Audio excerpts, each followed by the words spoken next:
কৰোঁ সকলোৰে ভাল, ময়ো ভালে আছোঁ। তেন্তে আজি ভিডিঅ'টো আৰম্ভ কৰোঁ। ভিডিঅ'টোৰ টপিকটো হ'ল এই চিটিজেনশ্বিপ এমেণ্ডমেণ্ট বিলখনক লৈ কেইদিনমানৰ পৰা হোৱাটছআপত এটা মেছেজ, আচলতে এখন ফটো খুব বেছিকৈ ফৰৱাৰ্ড হৈ আছে। ক'ৰ পৰা আহিছে, কোনে দিছে নাজানে, বাট ফৰৱাৰ্ড হৈ আছে ইটো মোবাইলৰ পৰা সিটো মোবাইল। সকলোৰে হোৱাটছআপত আপোনালোকে নিশ্চয় এতিয়ালৈকে পাইছে। কিন্তু কথাটো আচলতে তাতে দুটা পইণ্ট আপ কৰা আছে যে প্ৰকৃত সত্য মানে চিটিজেনশ্বিপ এমেণ্ডমেণ্ট বিলখনক লৈ প্ৰকৃত সত্য আৰু অপপ্ৰচাৰলৈ দুটা পইণ্ট দিয়া আছে। তো এই দুটা পইণ্ট আচলতে সঁচা নে মিছা নে কি সেইবোৰ সকলোৱে ভালকৈ ধৰিব পৰা নাই। তো বস্তুবিলাক আহি আছে, তো ফৰৱাৰ্ড হৈ আছে। মই কাকো ফৰৱাৰ্ড কৰা নাই একচুৱেলি।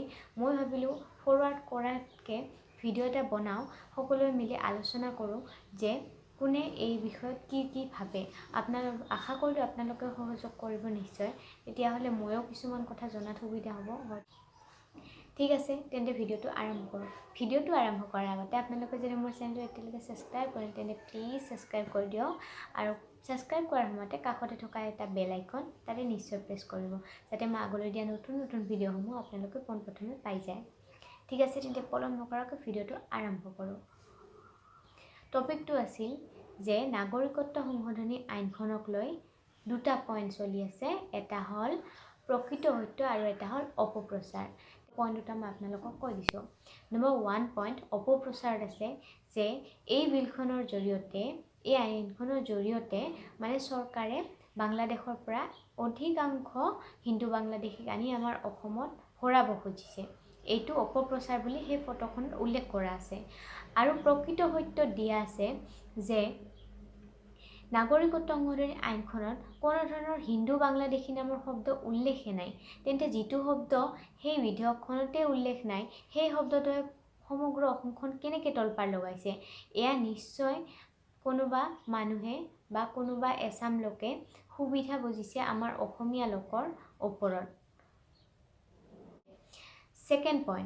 ছেকেণ্ড পইণ্টত তেনেদৰে অপপ্ৰচাৰ লিখা আছে যে বিধেয়কখন গৃহীত কৰাৰ জৰিয়তে চৰকাৰখনে, আমাৰ অসমৰ চৰকাৰখনে, ভাৰতৰ চৰকাৰখনে বাংলাদেশৰ পৰা 1.5 কোটি হিন্দু বাংলাদেশীক আনি অসমত সংস্থাপন দিব।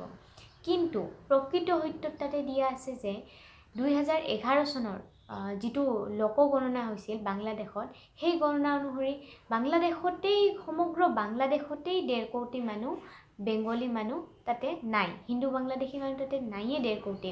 তেন্তে কেনেধৰণে চৰকাৰে আনিব পাৰে 1.5 কোটি হিন্দু বাংলাদেশী বাংলাদেশৰ পৰা, আৰু আনিলেও কেনেধৰণে সেইসকল লোকৰ নাম আমাৰ ভাৰতত নাগৰিকত্ব পাব, বা সেইসকল লোকে কেনেধৰণে নাগৰিকত্ব পাব। সেইটো আছিল প্ৰকৃত সত্যৰ এটা পইণ্ট সেই ফটোখন অনুসৰি। তো ফটোখনত যি দুটা পইণ্ট দিছে তাৰে প্ৰকৃত সত্য আৰু অপপ্ৰচাৰ, সেই দুটাৰ মাজত কিমান সত্য কিমান অসত্য, কোনটো শুদ্ধ কোনটো অশুদ্ধ, সেই বস্তুবিলাক আমি আলোচনাৰ জৰিয়তে মীমাংসা কৰাটো কিছু ফলদায়ক হ'ব যেন মই ভাবোঁ। তো সেইকাৰণে মই ভিডিঅ'টো বনালোঁ। তো আপোনালোকে কমেণ্ট কৰি জনাব যে প্ৰকৃত সত্যৰ ক্ষেত্ৰত বা অপপ্ৰচাৰৰ ক্ষেত্ৰত আপোনালোকে কোনটো মানে ন্যায্য বুলি জ্ঞান কৰে, বা কোনটো সত্য কোনটো অসত্য বুলি আপোনালোকে ভাবে। মোক কমেণ্টত নিশ্চয় জনাব। এনেদৰে ফটোবোৰ ফৰৱাৰ্ড কৰি থাকিলে ঠিক তেনেদৰে বিশেষ এটা গম পোৱা নাযাব, কাৰণ আমি বস্তুবিলাক কিছুমান নুবুজাকেই মানে ফৰৱাৰ্ড কৰি থাকোঁ। তো সেইটো হয়তো আমিও সেই বস্তুটোৰ জৰিয়তে এটা অপপ্ৰচাৰ কৰিব পাৰোঁ, বা কিছুমান প্ৰকৃত সত্যও হ'ব পাৰে। তেন্তে ঠিক আছে, আজি ভিডিঅ'টো এইখিনি আছিল। ভিডিঅ'টো চাই যদি আপুনি ভাল পালে তেন্তে লাইক কৰক আৰু কমেণ্ট কৰিব। আৰু আপোনালোকে যদি ভাবে যে বিষয়টো অলপ গুৰুত্বপূৰ্ণ আছিল, যে বিষয়টোৰ ওপৰত সকলোৱে অলপ নিজৰ মতামত আগবঢ়াব লাগে বা নিজৰ দৃষ্টিভংগী প্ৰকাশ কৰিব লাগে, তেন্তে ভিডিঅ'টো আপোনালোকৰ সকলোৰে লগত শ্বেয়াৰ কৰক। ঠিক আছে, বাই।